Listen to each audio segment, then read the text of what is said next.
Beijinen oilarrak, Euskal Herrian baino arinago egiten du kukurrukua. Goizeko 4:00 dira, dagoeneko argitzen ari da, eta egun polita izango dugu.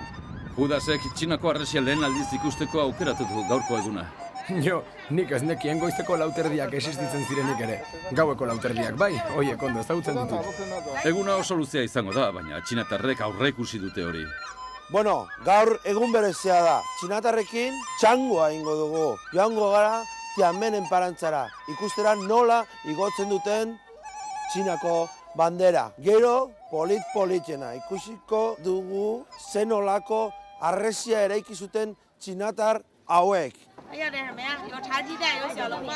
Autobusera igo aurretik, txinatar gosari bapo batekin indarra hartzeko aukera izango du Judasek.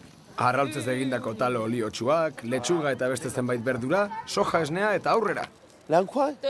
Nixua ikuagu? Txeka dosa. Baina ze, gosariare erregateatzen?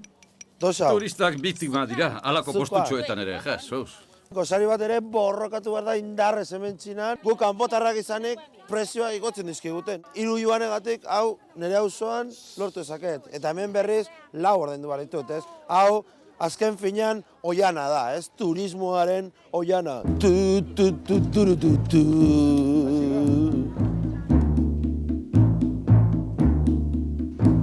Oianeko erregea eta gainontzekoak autobusera sartu dira. Lehen geltokia Tiananmen plaza izango da. Bertan goizero milaka txinatar biltzen dira eurentzat benetan garrantzitsua den ekitaldia ikusteko. Bandera igoera. Txinatar Errepublikarentzako egun berri baten hasiera irudikatzen du bertakoentzat. Txinatarrentzako adibidez momentu hau oso importantea da. Horregatik itzin barra baju, ahotsa altzatzen badugu, kristo bronka botako ditute. Eta hor dabil bandera, mugitzen Pekineko haizearekin. Ea nola jarraitzen dugun bidaiatxo hau. Judas eta konpainiak ekin diote harresirako bideari. Ea joaten asmatzen duten.